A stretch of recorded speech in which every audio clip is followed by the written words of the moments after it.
Hello everyone, very good morning. कैसे हैं आप सब? उम्मीद करता हूँ अच्छे होंगे, अपनी तैयारी को कंटिन्यू कर रहे होंगे। फ्रेंड्स, आज का जो वीडियो है काफ़ी इंपॉर्टेंट होने वाला है आप सभी के लिए, क्योंकि इस वीडियो में हम बात करेंगे यहाँ पे कुछ जो आपके एग्जाम पॉइंट ऑफ व्यू से इंपॉर्टेंट एमसीक्यूज़ हैं जो कि रिलेटेड हैं एसओपी से। बेसिकली हम इसमें जो है तो आरएसपी की बात करेंगे, एमएनपी की बात करेंगे, और काफ़ी मज़ेदार वीडियो होने वाला है, काफ़ी इंटरेस्टिंग वीडियो होने वाला है। तो वीडियो में लास्ट तक बने रहिएगा। चैनल पर नया है तो चैनल को सब्सक्राइब करिएगा। वीडियो अगर अच्छा लगे तो अपने फ्रेंड्स एंड कॉलीग के साथ जरूर शेयर करें। तो स्टार्ट करते हैं। सबसे पहला क्वेश्चन है यहाँ पे, delegation of power for sanction of itemized works under MNP lies with. यहाँ पे लमसम की बात हो रही है। So DRM oblique CWM, PCME, railway board only, D both A and B. That means DRM, CWM and PCME. तो जो delegation of power है यहाँ पे आइटमाइज्ड वर्क्स के सैंक्शन के लिए, यह पावर पीसीएमई सर के पास भी है और डीआरएम सीडब्ल्यूएम सर के पास भी है। तो इनके लिए जो पावर है दैट इज़ यह कितना है, 2 करोड़।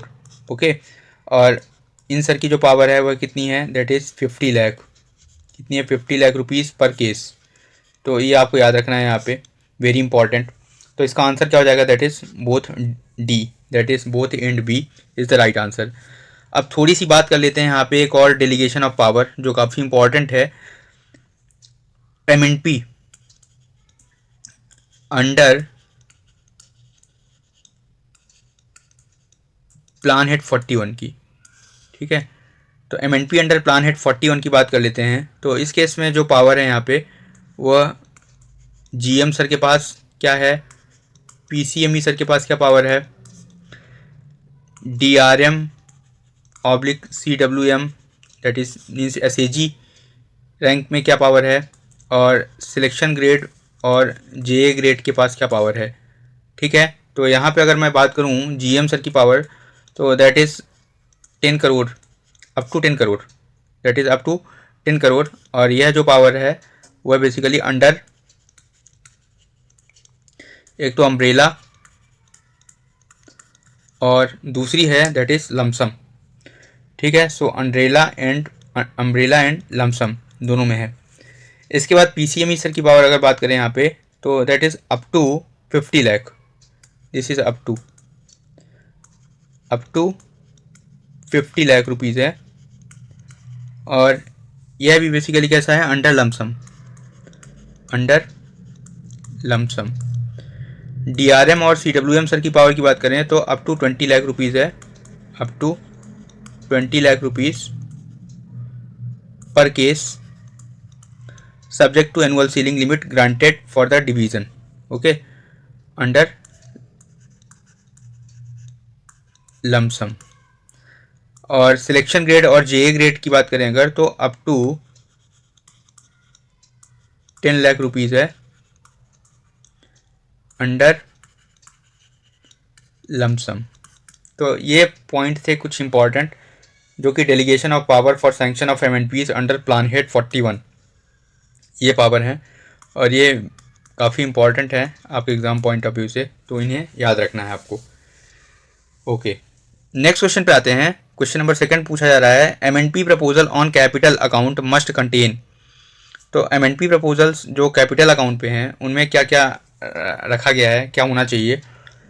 जो भी एमएनपी प्रपोजल्स कैपिटल अकाउंट पे जाएंगे, ठीक है, तो कैपिटल अकाउंट मतलब जो जिनका सोर्स ऑफ फंड जो है वो कैपिटल होगा, ठीक है। कैपिटल के जो सोर्स ऑफ फंड है दैट मीन्स व्हाट, वो 20 से स्टार्ट होगा। आपका जो एलोकेशन हेड है ना, वो 20 से स्टार्ट होगा। तो यहाँ पे बात की जा रही है एमएनपी प्रपोजल्स, ठीक है, on capital account must contain. तो उसमें रेट ऑफ रिटर्न की बात होनी चाहिए। किसकी बात होनी चाहिए, रेट ऑफ रिटर्न की। और रेट ऑफ रिटर्न इंपॉर्टेंट है, और यह जो है तो हमेशा मोर देन 10% होना चाहिए, ठीक है, ये इंपॉर्टेंट है। नेक्स्ट क्वेश्चन पे आते हैं, दैट इज क्वेश्चन नंबर 3। तो बिना रेट ऑफ रिटर्न के जो है तो अकाउंट आपका जो प्रपोजल है वो वेट ही नहीं करेगा। तो ये पॉइंट भी आपको ध्यान रखना है कि आपको रेट ऑफ रिटर्न जो है तो वो देना इंपॉर्टेंट है। Okay, that means rate of return का वेरी जो वेटिंग है वो इम्पॉर्टेंट है। बिना इसके प्रपोजल जो है आपका एक्सेप्ट ही नहीं होगा। Okay, that means it will be rejected. Next है, funding for the MNP proposal comes under. अब यहाँ बात हो रही है फंडिंग की। तो ऑप्शन क्या दिया है, मेजर हेड 5002 जनरल बजट से आ रहा है, या आपका रोलिंग स्टॉक हेड से, या आपका डी ऑप्शन है दैट इज डिमांड नंबर 16 से। तो एमएनपी की जो फंडिंग होगी है ना, that will be from major head 5002, ठीक है, और डिमांड नंबर 16।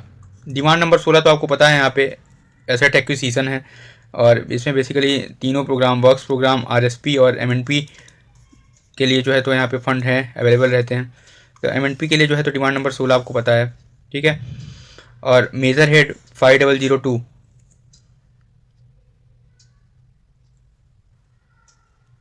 तो यहाँ से आपको याद रखना है, यहाँ पे major head 5002 it is very important, that is capital outlay on Indian railway. This is what, capital outlay on Indian railway और commercial lines, okay. So basically यहाँ पे जो है तो जितना भी यह जो 5002 है, it basically covers assets acquisition, creation, ठीक है, रिप्लेसमेंट्स, कंस्ट्रक्शंस, इन सब की बात करता है under demand number 16 for capital allocation. तो ये की पॉइंट है यहाँ पे। तो इसका जो यहाँ पे मल्टीपल चॉइस क्वेश्चंस के रूप में पूछा गया था, तो major at 5002 under demand number 16, तो ये आपको याद रखना है, ओके। सो इसका जो करेक्ट आंसर होगा that is option number A and D will be the correct answer, okay, correct answer. Next question पे आते हैं। क्वेश्चन नंबर 4 है, यहाँ पूछा रहा है which technique is use to examine whether reconditioning machine is economical और replacement. Okay, it is very important. यहाँ पे ये बोला जा रहा है आपसे कि कौन सी टेक्निक है जिसके थ्रू हम यह इवेल्युएट कर पाते हैं कि किसी भी मशीन का रिकंडीशनिंग होना यह सही है या उसका रिप्लेसमेंट, ठीक है। तो इसको एग्जामिन करने के लिए जो टेक्निक है that is called a discounted cash flow, ठीक है, it is very important, discounted cash flow, जिसके थ्रू जो है तो यहाँ पे हम यहाँ पे फाइनेंशियल वायबिलिटी चेक कर पाते हैं। यहाँ पे अगर मैं रिकंडीशनिंग ऑफ मशीन जो है तो इकोनॉमिकल रहेगी या उसका रिप्लेसमेंट, ये समझने के लिए जो है तो यहाँ ब्रोडर सेंस में डिस्काउंटेड कैश फ्लो ऑप्शन सही होगा। किंतु यहाँ पे अगर ऑप्शन में एक नेट प्रेजेंट वैल्यू भी दिया हुआ है, ठीक है, तो option B discounted cash flow, option C disk management, option D net present value, ठीक है। क्योंकि डिस्काउंटेड कैश फ्लो अगर मैं बात करूँ तो इसकी 3 कैटेगरीज हैं। एक तो सबसे पहले है नेट प्रेजेंट वैल्यू, दूसरा है इंटरनल रेट ऑफ रिटर्न, और तीसरा है आपको पता होगा that is profitability index, okay. तो इन तीनों पर यह कार्य करता है बेसिकली। तो net present value is the part of discounted cash flow, ठीक है। डिस्काउंटेड कैश फ्लो एक ब्रॉडर सेंस में काम करता है, that must provide that magnitude and timing of cash flow in each period of projects life, okay. So इसका जो answer होगा that will be the net present value, because net present value जो है तो इसकी जो रिकंडीशनिंग और replacement के बीच में कंपैरिजन जो होता है वह ज़्यादा क्लियर पिक्चर दे पाता है, ओके। अगर suppose net present value option में नहीं होता तो DCF is the right answer, लेकिन अगर नेट प्रेजेंट वैल्यू भी ऑप्शन में प्रेजेंट है और DCF भी है तो more appropriate answer will be a net present value, okay. Next question है that is umbrella MNP works allows GM to sanction under MNP up to. तो यहाँ पे अम्ब्रेला की बात करें, मैंने अभी आपको बता दिया यहाँ पे MNP जो PH41 के अंदर, ठीक है, जो GM सर की पावर है दैट इज़ वह अप टू 10 करोड़ है। कितना है? Up to 10 crore. सो इसका आंसर हो जाएगा that is option number A, that is up to 10 crore, okay. So it is very much true, that is umbrella and under lump sum. Next question पे आते हैं। Question number 6 very important, the web portal use for creation and processing of MNP proposal is. तो option दिया है IRMNP, option B IRMNP.in, option C irmars.indianrailways.gov.in, option D irmnp.indianrailways.gov.in, okay, तो इसका answer हो जाएगा दैट इज irmars.indianrailways.gov.in। ठीक है, so Indian railways machinery and rolling stock program है। ठीक है, तो machinery and rolling stock .indianrailways.gov.in। So option number C is the right answer. Okay, it is very true. Next question पे आते हैं। Question number 7 पूछा जा रहा है, which of these is not a reason for automatic 1-to-1 replacement of MNP. Option है increase in staff, option है new rolling stock, option C है टेक्नोलॉजिकल अपग्रेडेशन, ऑप्शन डी है चेंज इन मेंटेनेंस पैटर्न। तो यहाँ पूछा जा रहा है not a reason for automatic 1-to-1 replacement of MNP. तो कभी इंक्रीज, अगर स्टाफ में इंक्रीज हुआ तो उससे हम उसको जो एमएनपीज है हमारी उसको हम रिप्लेसमेंट नहीं करते 1-to-1। ठीक है, बाकी केसेस में जो है तो हम रिप्लेस करने के लिए सोच सकते हैं कि नया कोई रोलिंग स्टॉक आया या कोई नए टेक्नोलॉजी में कोई अपग्रेडेशन हुआ या मेंटेनेंस पैटर्न में कोई चेंज हुआ, तो यहाँ पे हमारी एमएनपी उसके अकॉर्डिंग चेंज हो जाती है। लेकिन इंक्रीज इन स्टाफ के साथ हमारी एमएनपी चेंज नहीं होती। सो option number A is the right answer. Okay, next question है, क्वेश्चन नंबर 8 की बात करेंगे, that is itemised RSP cover. So option number 8 है आइटमाइज्ड आरएसपी के अंदर, आरएसपी का मतलब यहाँ पे क्या हो गया, that is rolling stock program. ठीक है, तो यहाँ पे हम बात कर रहे हैं अभी रोलिंग स्टॉक प्रोग्राम की। तो पूछा जा रहा है यहाँ पे कि आइटमाइज्ड आरएसपी के अंदर जो है क्या क्या कवर होता है। ऑप्शन है ART RME conversion, option B दिया है that is capital spares, option C है कोचेस, ऑप्शन डी है दैट इज वैगन्स। तो आपको पता होगा यहाँ पे कि जो रोलिंग स्टॉक प्रोग्राम है वो है जनरली दो टाइप का होता है। एक होता है हमारा बल्क आरएसपी और दूसरा होता है आइटमाइज्ड आरएसपी। आइटमाइज्ड आरएसपी, ठीक है, तो ये बल्क आरएसपी जो है इसके लिए तो बेसिकली रेलवे बोर्ड इसका पूरा प्रोक्योरमेंट करता है, प्रपोजल वगैरह। ठीक है, तो इसमें जो भी बल्क में कोचेस हो गए, वैगन्स हो गए, लोकोमोटिव्स हो गए, ठीक है, तो उनका प्रोक्योरमेंट होता है। या वैगन्स बता दिया आपको मैंने। ओके, तो ये बल्क आरएसपी होता है। आइटमाइज्ड आरएसपी के अंदर जैसे आपके स्पेयर पार्ट्स हो गए तो वो आइटमाइज्ड आरएसपी के अंदर आएंगे। ओके, जैसे आपके लिए कोई स्पेशल, अगर सपोज मेरे को इस पार्ट बनवाना है, ठीक है, या स्पीक बनवानी है, तो ये आइटमाइज्ड उसके अंदर आएगा। या सपोज जैसे मेरे को वाटर लेवल इंडिकेटर हो गया, ओके, या सपोज जैसे एफडीएस सिस्टम के जो पार्ट हो गए, तो ये सब जो है that is the part of itemised RSP. ये इंपॉर्टेंट है यहाँ पे। तो आइटमाइज्ड आरएसपी के अंदर जो है बेसिकली इसके जो कैपिटल स्पेयर्स हैं वो कवर होते हैं। So option number B is the right answer. यहाँ पे एआरटी आरएमई कन्वर्जन्स और कोचेस और वैगन्स ये सब यहाँ पे दैट इज बल्क आरएसपी के अंदर हो जाता है।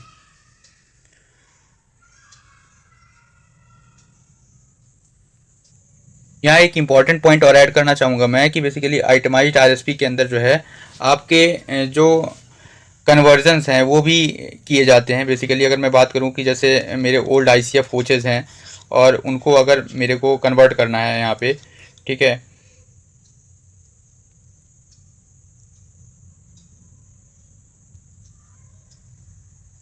तो यहाँ से इसका आंसर क्या हो जाएगा, that is what, capital spares. Okay, क्या हो जाएगा, capital spares is the right answer. That is capital spares. अब हमारे जैसे कुछ आईसीएफ रेक हैं और उनको अगर हमें कन्वर्ट करना है दैट इज़ एनएमजी कोचेस के अंदर। ओके, सो एनएमजी कोचेस के अंदर, या जैसे पहले single pipe air brake system के रेक थे उनको कन्वर्ट करना है ट्विन पाइप, जो कि कन्वर्ट हो गए हैं mostly twin pipe air brake system में। तो these are the bulk order. Okay, so that means what, it comes under bulk RSP. या कोई मेजर मॉडिफिकेशन हुआ तो मेजर मॉडिफिकेशन है वो सब भी कहाँ पे आते हैं, that is under the bulk RSP. तो ये भी आपको इंपॉर्टेंट है यहाँ पे, ठीक है। और bulk RSP is the sanctioned at railway board level. तो ये आपको याद रखना है, they are the sanctioned at railway board level. और आइटमाइज्ड या इंडिविजुअल आरएसपी जो है this is generally lower cost items होते हैं, या मेनली इसमें जो है तो यूनिट एक्सचेंज स्पेयर्स होते हैं। So it is propose at zonal level पे इनका प्रपोजल होता है। ये काफ़ी इंपॉर्टेंट है, बेसिकली आपको इसकी समझ होना। नेक्स्ट क्वेश्चन है, क्वेश्चन नंबर 9 की बात करेंगे। The decision on whether an item is chargeable to capital और revenue expenditure in Indian railways is guided by. तो आइटम जो है वह चार्जेबल होगा कैपिटल से या रेवेन्यू से, ठीक है। This is guided by what, Indian railways finance code volume 2। It is very important. बहुत अच्छी बुक है ये, बहुत अच्छा मैनुअल है, आपको देखना है तो इसको आप पढ़ सकते हैं। So option C is the right answer, it is very important. और आपका जो अकाउंट की तैयारी है बेसिकली, इस किताब को पढ़ेंगे आप तो काफ़ी मोस्टली बहुत सारी चीज़ें आप समझ पाएंगे, लाइक मेजर हेड क्या है, सब मेजर हेड क्या है, प्लान हेड क्या है, ठीक है। इसके अलावा आपके जो एलोकेशन कोड, ठीक है। इसके अलावा सोर्स ऑफ जो फंड है, इन सब की जो source of fund, object of expenditure पर ही यह क्वेश्चन पूछा गया है आपसे। तो इन सब का जो फंडा है वो क्या है, वो basically Indian railway finance code volume 2 बताता है, काफ़ी इंपॉर्टेंट है। नेक्स्ट क्वेश्चन पे आते हैं, दैट इज क्वेश्चन नंबर 10 की बात करेंगे। The rolling stock programme of Indian railways is an integrated part of which are the following? 5 year railway development plan, national rail plan, annual railway budget और none of these, ठीक है। तो it is the basically rolling stock programme of Indian railways in integral part of what, annual rail budget. So option number C is the right answer. Okay, next question पे आते हैं, that is question number 11। ये काफ़ी important है। यहाँ पूछा जा रहा है आपसे कि validity of sanction of MNP items out of turn basis पे अंडर जीएम्स पावर इज। तो validity of sanction of MNP item out of turn मतलब बेसिकली इसके लिए जीरो बेस्ड बजटिंग, ठीक है, एज पर अर्जेंट नीड अगर कोई item यहाँ पे अगर प्रपोज होता है, ठीक है। तो sanction of MNP out of turn under GMs power is 2 years, 3 years, 4 year, 5 years. तो इसका आंसर क्या हो जाएगा, that is 5 years. Okay, so option number D is the right answer, that is what, 5 years. Option number D is the right answer, that is 5 years. Next question पे आते हैं। Question number 12 पूछा जा रहा है आपसे, SOP for sanctioning MNP items of PCME under lump sum. तो ये मैंने आपको बता दिया अभी, that is up to 2 crore is the right answer. Okay, up to, that is for sanctioning MNP of PCME under lumpsum. Sorry, यहाँ पे जो है ये क्वेश्चन पूछा जा रहा है जो वह है सैंक्शनिंग ऑफ एमएनपी आइटम पूछा जा रहा है और पीसीएमई। सो इसका आंसर हो जाएगा that is what, up to 50 lakh rupees, है ना। This is up to 50 lakh rupees, ठीक है। So none of the options are correct. Okay, तो यहाँ से आपको पता होगा that is SOP for sanctioning MNP items of PCME जो है वह कितना है, up to 50 lakh rupees. Okay, मैंने अभी स्टार्टिंग में ही आपको बताया यहाँ पे। सो ऑप्शन यहाँ पे कोई भी सही नहीं है, 50 lakh is the right answer. Next question पे आते हैं, that is question number 13। MNP proposal costing above 10 crore should be submitted to dash dash for sanctioning. It is very important. So आपको आपने अभी देखा कि जो 10 करोड़ तक की पावर है दैट इज़ वह अप टू 10 करोड़ वह जीएम सर के पास पावर है, ठीक है, एमएनपी प्रपोजल सैंक्शनिंग की अंडर अम्ब्रेला और लमशम। लेकिन यहाँ पे जो है तो अबव 10 करोड़ की बात हो रही है, तो यहाँ पे जो अबव 10 करोड़ का जो पावर रहेगा वह रेलवे बोर्ड के पास रहेगा। So option B is the right answer. Okay, यहाँ पे जो बी ऑप्शन है वह सही होगा। नेक्स्ट क्वेश्चन पे आते हैं, that is question number 14। It is very important. यहाँ पूछा जा रहा है कि umbrella work under PH41 MNP was introduced in the year. Option दिया है 2017-18, ऑप्शन बी है 2018-19, ऑप्शन सी है 2016-17, ऑप्शन डी है 2014-15। ये क्वेश्चन आपके एग्जाम में आने की पूरी संभावना है कि अम्ब्रेला वर्क जो है अंडर PH41 वह कब इंट्रोड्यूस किया गया। तो इसका आंसर हो जाएगा that is 2018-19। It is very important. So to bring similar works at a different locations under one umbrella, ठीक है। तो जितने भी सिमिलर वर्क्स हैं, ओके, सो एक पॉइंट आपको याद रखना है यहाँ पे कि similar works at different locations, at different location, okay, like,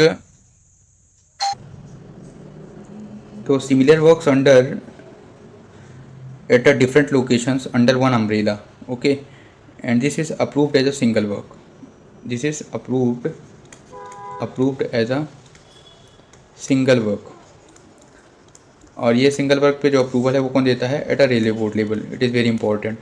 okay, like suppose मेरे को अगर एक लोको वॉशिंग प्लांट लगवाना है, ठीक है। तो लोको वॉशिंग प्लांट एक वर्क हो गया यहाँ पे। ओके, तो इंडियन रेलवेज़ के अंदर सपोज़ यहाँ पे ऑटोमेटिक लोको वॉशिंग प्लांट लगवाना है। अब ऑटोमेटिक लोको वॉशिंग प्लांट एक सिंगल वर्क हो गया। अब ये डिफरेंट लोकेशन पे लगवाना है। तो सपोज़ मेरे को टोटल 12 जोनल रेलवेज़ के अंदर सपोज़ 24 ऑटोमेटिक लोको वॉशिंग प्लांट लगवाना है। ठीक है, तो यह सिमिलर टाइप का वर्क हो गया और डिफरेंट डिफरेंट लोकेशंस पर हो गया और एज अ एक सिंगल वर्क की तरह अप्रूव होगा। तो सपोज़ अगर एक लोको वॉशिंग प्लांट का जो कीमत है या कॉस्ट है वह 2 करोड़ रुपीज़ है यहाँ पे, तो टोटल 24 ऑटोमेटिक लोको वॉशिंग प्लांट का जो कॉस्ट हो जाएगा वह 48 करोड़ हो जाएगा। तो 48 करोड़ जो है तो हमारा एज अ अम्ब्रेला वर्क जो है तो यह सैंक्शन करेगा कौन, रेलवे बोर्ड के द्वारा सैंक्शन होगा। तो इस पॉइंट को आपको याद रखना है। ओके, सो 2018-19 के अंदर जो है तो इसको इंट्रोड्यूस किया गया था, ये काफ़ी इंपॉर्टेंट है। और अम्ब्रेला वर्क जो होता है that belongs to one zonal railways या पीयू हो सकता है, या अम्ब्रेला वर्क्स मैंने आपको बताया कि एक से ज़्यादा जोनल रेलवेज या पीयू के लिए हो सकता है। ओके, ये काफ़ी इंपॉर्टेंट है। नेक्स्ट है sanctioned RSP items costing more than dash dash crores included in pink book. अब यहाँ पे आरएसपी की बात हो रही है, रूलिंग स्टॉक प्रोग्राम की। तो यहाँ पे जो sanctioned RSP dash more than what 50 crore, so option C is the right answer, that is 50 crore included in pink book. Okay, it is very important. sanctioned RSP items costing more than 50 crores included in pink book. Okay, so more than 50 crore that are included in pink book and less than 50 crore that is included in what, law book, that is list of approved work. It is very important. Next है question number 16 की बात करेंगे। Choose the correct option. RSP items funded through gross budgetary support, internal resources of Indian Railways, public-private partnership and leasing models like from IRFC, Indian Railway Finance Corporation, option D all of the above. So RSP items जो होती है उसकी जो funding होती है that is from all, so all of the above is the right answer. Okay, next है what does the acronym IRSP stand for? तो बहुत सिंपल है, that is itemized rolling stock program, so option number A is the right answer. Next question पे आते हैं, that is 18 number. पूछा जा रहा है यहाँ पे कि post sanction procurement of RSP item involves. तो अगर सपोज आपका जो आरएसपी आइटम है उसको सैंक्शनिंग मिल गई है यहाँ पे, तो इसके बाद क्या होगा। Okay, so tendering, ignoring budget constants, preparation of detailed estimates, RDSO standard compliance. ठीक है, सो ऑप्शन दिया हुआ है यहाँ पे दैट इज दिस। तो यहाँ पे post sanction procurement of RSP items involve, that is सबसे पहले क्या होगा, preparation of detailed estimate. Detailed estimate prepare हो जाएगा और उसके बाद जो होगा दैट इज, ठीक है, इसके बाद फिर टेक्निकल सैंक्शन होगा of the competent authority. Okay, technical sanction, और फिर उसके बाद टेक्निकल सैंक्शन होने के बाद क्या हो जाएगा, उसका टेंडरिंग होगा। तो ये काफ़ी इंपॉर्टेंट है। ओके, सो टेंडरिंग और preparation of detailed estimate is very important. Okay, next question है that is bulk RSP typically includes. तो अभी हमने देखा था यहाँ पे कि आइटमाइज्ड आरएसपी के बारे में बात की थी। तो आइटमाइज्ड आरएसपी के अंदर जो है बेसिकली आपके कैपिटल स्पेयर्स थे, ठीक है, आइटमाइज्ड आरएसपी के अंदर। और बल्क आरएसपी के अंदर जो है बेसिकली पूछा जा रहा है यहाँ पे, तो बल्क आरएसपी के अंदर जो है आपके वैगन्स हो गए, कोचेस हो गए, लोकोमोटिव, ये तीनों इंक्लूड होते हैं। Okay, so option A B C all three are correct, all three options are correct. It is very important. Okay, और बल्क आरएसपी बताया मैंने आपको, इसको जो सैंक्शन होता है that is this is a sanction by railway board. कौन sanction करता है, रेलवे बोर्ड के द्वारा इसको सैंक्शन मिलता है। नेक्स्ट क्वेश्चन है क्वेश्चन नंबर 20 की बात करेंगे। हु इज़ द नोडल, यहाँ पे नोडल की स्पेलिंग दैट इज NODAL है। वो is the nodal officer for the MNP programme in the zonal railways. तो जोनल रेलवेज के अंदर जो नोडल ऑफिसर होते हैं वो कौन होते हैं, PCME साहब होते हैं for the MNP program. Okay, next है question number 21। What is the validity period for railway board sanctions regarding MNP items. It is very important. तो validity period for railway board sanctions regarding MNP items that is 3 years। So it is very important, please remember it कि जो MNP sanctions होते हैं from railway boards, उनकी जो validity period होती है वो कितनी होती है, 3 years की होती है। नेक्स्ट क्वेश्चन है question number 22, M&P items that are not in the current year's budget but urgently required are processed under. It is very important question कि M&P items हैं that are not in the current year's budget में नहीं है लेकिन उसको urgently required है, तो इस केस में उसे आउट ऑफ टर्न से हम यहाँ पे ला सकते हैं. So option out of turn is the right answer. Okay, next question पे आते हैं. Question number 23, items under itemised RSP require the sanction of. It is very important. आपको बताया मैंने, आइटमाइज्ड RSP बेसिकली ये जोनल लेवल पर sanction मिलता है इसको. सो जोनल लेवल पर अगर बात करें तो हमारे GM सर हैं, है ना, और सैंक्शन देते हैं. So option number B is the right answer. Next question पे आते हैं. That is question number 24, weighting of safety oblique passenger necessity items is required for value of dash dash. तो सेफ्टी और पैसेंजर नेसेसिटी आइटम्स जो हैं अगर 10 लाख से above है तो इस केस में उनका वेटिंग रिक्वायरमेंट है. So option number C is the right answer, that is 10 lakh. Okay, next question पे आते हैं. That is question number 25. पूछा जा रहा है GM can accept the tender valued. It is very important. और ऑप्शन दिया है up to 500 crore, up to 250 crore, full power, none of the above. So GM can accept the tender valued, इसके लिए यहाँ पे फुल पावर है. Okay, so option C is the right answer. Next है question number 26. ये भी काफ़ी इंपॉर्टेंट है. तो बेसिकली यहाँ पे अगर मैं बात करूँ IRPSM, तो IRPSM आपको पता होगा that is Indian railway project sanctions and management. तो सैंक्शनिंग ऑफ न्यू प्रोजेक्ट्स जितने भी हैं आपको देखने होंगे, तो वो सब जो है तो इस पोर्टल के थ्रू होते हैं. तो basically this is developed by CRIS. ये भी आपको पता होगा, यहाँ पे CRIS न्यू दिल्ली के द्वारा जो है तो इसको डेवलप किया गया था.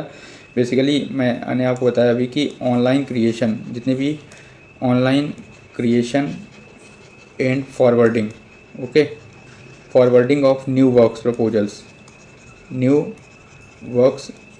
प्रपोजल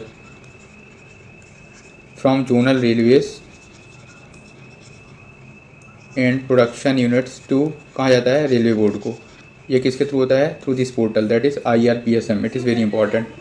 ओके, और अगर यहाँ पे मैं बात करूँ कि बेसिकली जब भी हम यहाँ पे कोई नया वर्क प्रपोज करते हैं या क्रिएट करते हैं, तो इस केस में वो वर्क जो है तो एक यूनिक ID से रिप्रेजेंट होता है.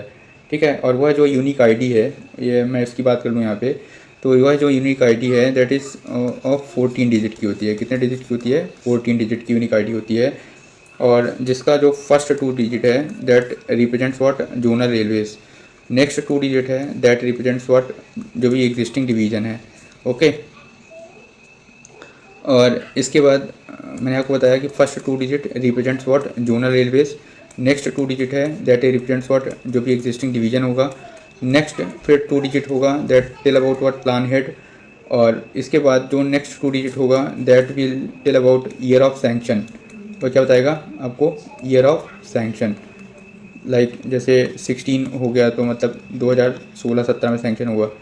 ओके, प्लान हेड जो भी रहेगा 51, 53, 16 जो भी रहेगा. डिवीज़न सपोज मुंबई डिवीज़न है तो 02 हो गया. Zonal railways like central railway है तो 1 हो गया. ओके, ईस्टर्न रेलवे है तो 2 हो गया. नॉर्दर्न रेलवे है तो 3 हो गया. तो इस तरह से यहाँ पे ये हो जाएगा. इसके अलावा ईयर ऑफ सैंक्शन बता दिया आपको मैंने. इसके बाद जो नेक्स्ट डिजिट रहेगा that is tell about what, authority. ठीक है, अथॉरिटी कौन है यहाँ पे, तो बेसिकली वो सैंक्शनिंग अथॉरिटी कौन है, GM है, DRM है. ओके, लाइक अगर GM है तो इनके लिए क्या होगा, 3 होगा. ओके, सैंक्शनिंग अथॉरिटी जो भी रहेंगी. इसके बाद जो नेक्स्ट 2 डिजिट होगा दैट इज़ एग्जीक्यूटिव एजेंसी. उसको एग्जीक्यूट कौन करेगा, तो एग्जीक्यूटिव एजेंसी आ जाएंगी. ठीक है, अगर जोन में हो रहा है या डिवीज़न में हो रहा है, ये इंपॉर्टेंट है. मतलब वो केस जो है सीनियर DN के पास है, सीनियर DON के पास, सीनियर DOM के पास है. ओके, फिर नेक्स्ट जो 3 डिजिट होगा that is tell about what, serial number. तो 2 to 4 और 6, 8, 9, 10, 11, 12, 13, 14. तो इस तरह से जो है तो ये 14 डिजिट का एक यूनिक ID बनता है. ठीक है, सो IRPSM पोर्टल के अंदर. It is very important. So इस तरह से हमने जो है टोटल 26 क्वेश्चंस को रिव्यू किया. वीडियो में थोड़ी सी ग्लिचेस आए, उसके लिए माफ़ी चाहता हूँ. और thank you for watching this video. Have a nice day friends.